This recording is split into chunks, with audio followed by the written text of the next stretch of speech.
27 minus 27 kg होगा। ठीक, तो यहाँ देखते हैं कि सबसे ज़्यादा जो द्रव्यमान है वो न्यूट्रॉन का है, सबसे ज़्यादा द्रव्यमान न्यूट्रॉन का है। तो न्यूट्रॉन का द्रव्यमान सबसे ज़्यादा होने के कारण ये इसकी प्रायोरिटी सबसे अधिक होगी, इसकी प्रायोरिटी सबसे अधिक होगी। उसके बाद प्रोटॉन की हो जाएगी और उस लास्ट में जाके इलेक्ट्रॉन का द्रव्यमान होगा। अब इलेक्ट्रॉन के हम आवेश के बारे में देखें तो इलेक्ट्रॉन की जो आवेश होती है -1.6 इंटू 10⁻⁻19 कूलम, C4 कूलम होती है -1. और जो प्रोटॉन का होता है 1.6 इंटू 10⁻⁻19 कूलम होती है।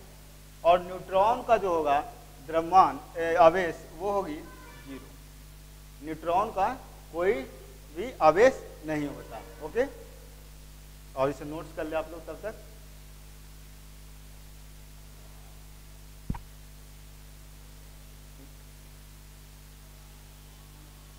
हाँ, अब हम देखेंगे अगर पूछें कि इलेक्ट्रॉन, प्रोटॉन और न्यूट्रॉन के द्रव्यमान में सबसे ज्यादा किसका है, तो न्यूट्रॉन का द्रव्यमान सबसे, इसको इंडिकेट करते हैं N से, इसको P से और इसको E से। तो न्यूट्रॉन का द्रव्यमान सबसे ज्यादा है, उसके बाद प्रोटॉन का और लास्ट में इलेक्ट्रॉन का। ठीक, तो ये बहुत इंपॉर्टेंट है, आप ये याद रख लेना। ठीक,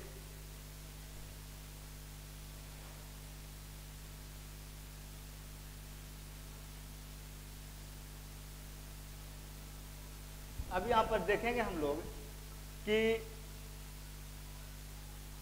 आप लोग जानते होंगे कि किस खोज, जैसे इलेक्ट्रॉन की खोज किसने की, प्रोटॉन की खोज किसने की और न्यूट्रॉन की खोज किसने की, ये देखेंगे।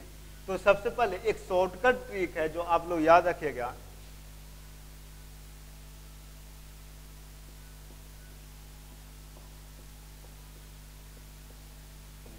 देखिए, जो आपके बाएं तरफ है, जो आपके बाएं तरफ है वो खोज है, ठीक, और किसने किया वो दाएं तरफ है। तो यहां पर देखेंगे इलेक्ट्रॉन, ई फॉर इलेक्ट्रॉन, ये इलेक्ट्रॉन है, इसका खोज टी यानी थॉमसन ने किया था। कौन किया था? थॉमसन।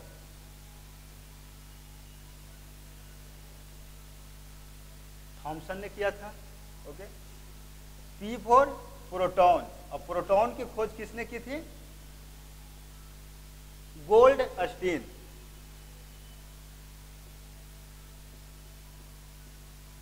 गोल्डस्टीन, ठीक। अब एन, नाद, नाद में एन से न्यूट्रॉन होती है, न्यूट्रॉन, और इसका खोज चैडविक ने किया था।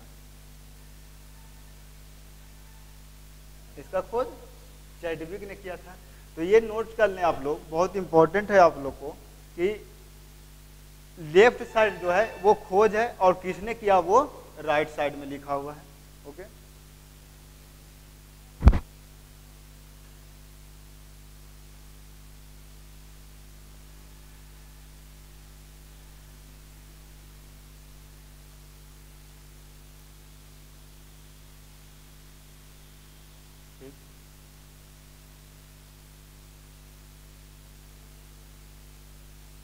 अब हम लोग देखेंगे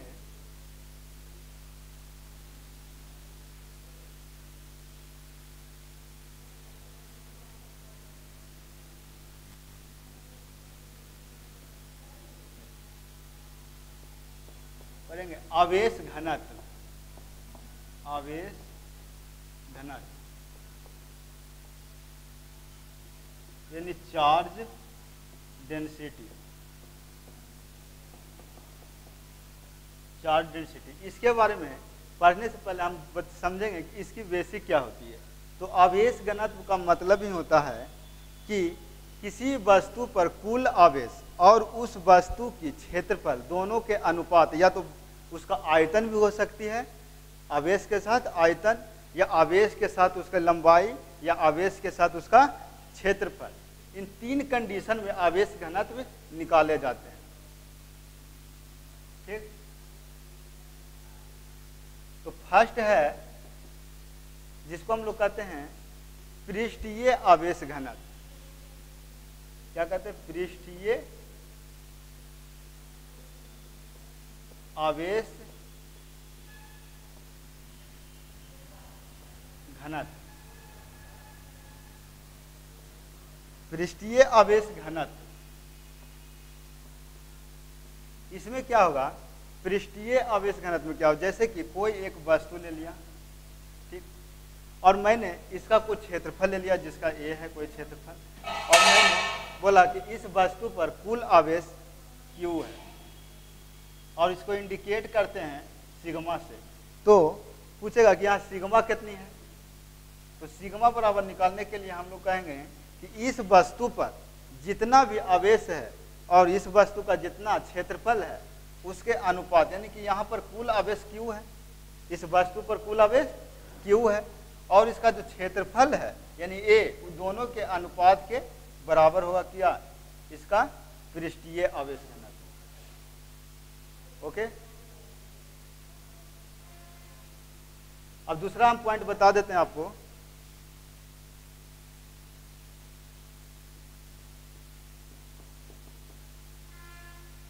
एक होती है आयतन आवेश घनत्व। आयतन आवेश घनत्व में क्या करेंगे?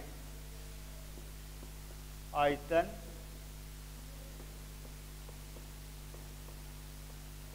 आवेश घनत्व, इसमें क्या होता है कि ये कोई वस्तु है, ठीक, और इस वस्तु पर कुल आवेश Q है और इसका वॉल्यूम यानी कि आयतन भी है, तो इसको हम लोग इंडिकेट करते हैं रो से। तो कोई पूछेगा कि आयतन आवेश घनत्व कितना होगा, तो आयतन आवेश घनत्व निकालने के लिए इस वस्तु पर कुल आवेश और इसके जो आयतन यानी भी है उन दोनों का अनुपात हो जाती है। जैसे Q बटा इसका आयतन भी, ठीक।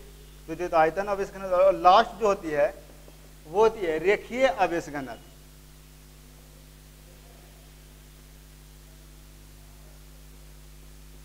रेखीय आवेश घनत्व। इसमें क्या होगा कि इसमें कोई भी वस्तु लंबाई लेंगे, माने कि जब रेखीय आवेश घनत्व में किसी वस्तु का रेखीय आवेश घनत्व करें तो उसकी हम लंबाई लेंगे। जैसे कि बोलेंगे कि इस वस्तु का रेखीय आवेश घनत्व, तो इसकी लंबाई और इस पर जितना भी आवेश है उनके अनुपात लेंगे। मान लेते हैं इसकी लंबाई L है और इस पर कुल आवेश जो है वो Q है, ठीक। तो रेखीय आवेश घनत्व को इंडिकेट करते हैं लेमडा से। क्या चीज से? लेमडा से इंडिकेट करते हैं। तो लेमडा बराबर जो यहाँ हो जाएगी वो हो जाएगी कुल आवेश बटा उसकी जो लंबाई है उन दोनों के अनुपात का, यानी Q बटा L। ओके, तो ये तीनों पॉइंट जो हो गई वो आवेश घनत्व निकालने का अलग अलग फार्मूला जो आप लोग 11th में पढ़े हैं और इसका कुछ पार्ट 9th में भी आप लोग को दिया हुआ है, ठीक।